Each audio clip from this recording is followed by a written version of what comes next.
rising tennis stars feel at home at the Australian Open, a tournament of tennis diasporas. Melbourne, Australia. Even in defeat, Alex Ealer's fans took over the Australian Open. Monday afternoon in Melbourne, lines snaked around Court 6 and food courts turned into fan zones, with thousands of people lining up to get a glimpse of the 20-year-old, who has become a sporting avatar for the Philippines since her run to the Miami Open semifinals last year, in which she beat 3 Grand Slam champions. They roared her through a 6-0 first set against Alicia Parks of the United States, and cheered her off after the American came back to win in 3 sets.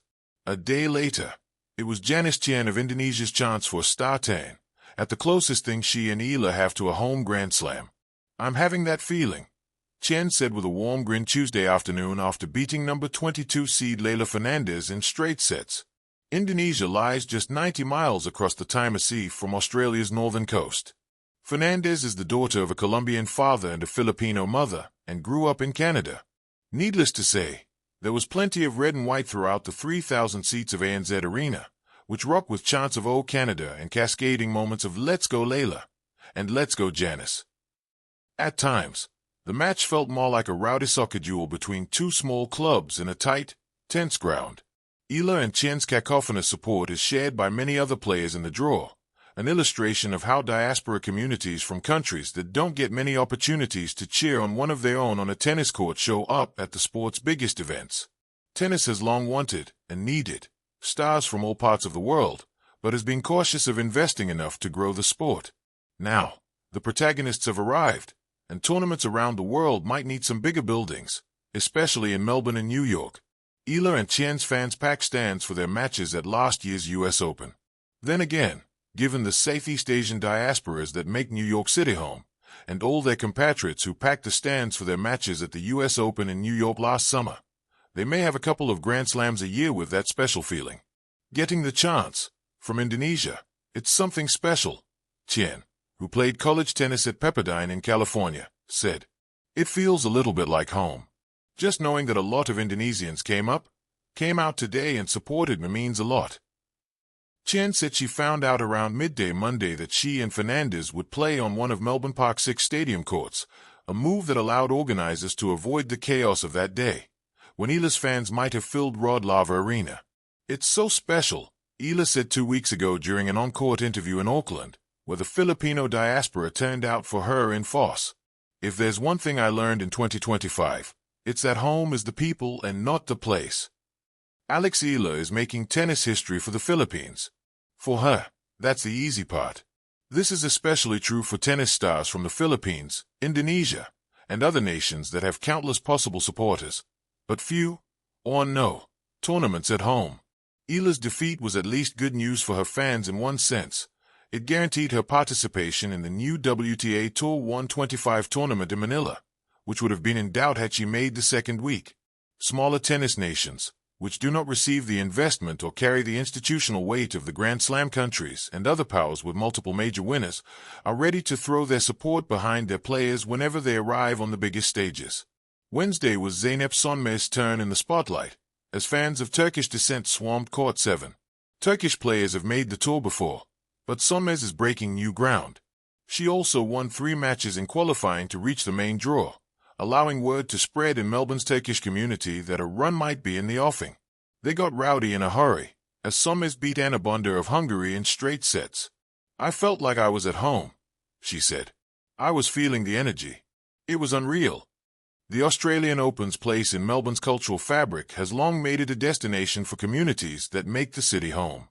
Every January, when summer tightens its bright grip on Melbourne, the Australian Open becomes more than a tennis tournament.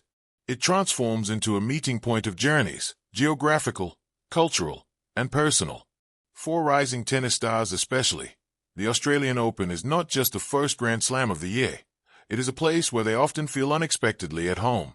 This sense of belonging emerges not from nationality alone, but from the tournament's unique role as a crossroads of tennis diasporas, where players shaped by migration, multiculturalism, and global training paths converge on blue courts under a relentless sun. Australia itself sets the tone. Built on layers of migration, the country carries a national identity that is outward-looking and plural.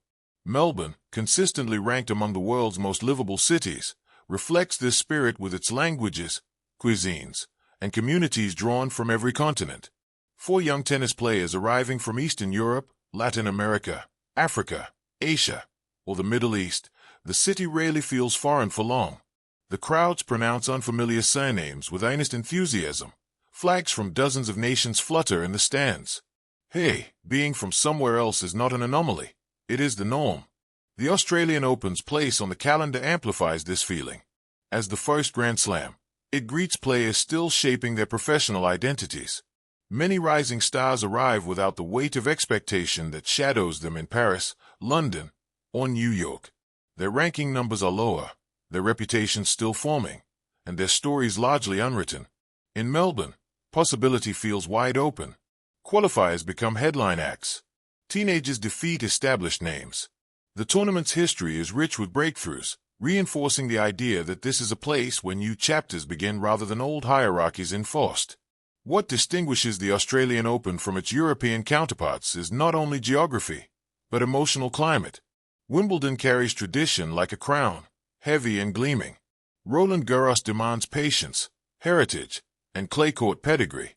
The U.S. Open is loud, brash, and relentless, reflecting the city that hosts it. Melbourne, by contrast, offers a kind of warmth, both literal and figurative. The fans are knowledgeable but forgiving, curious rather than judgmental. 4 young players navigating the anxiety of their first major appearances, this atmosphere can feel like an embrace. This is especially true for players shaped by diaspora, those whose identities stretch across borders. Modern tennis is increasingly defined by such lives. A player may be born in one country, trained in another, funded by sponsors from a third, and coached by someone from yet another. The idea of a national player has become porous. The Australian Open mirrors this reality better than any other Grand Slam. Its draw sheets read like maps of migration, Slavic surnames next to African first names, Asian heritage paired with European accents, dual citizenships, and hyphenated identities everywhere.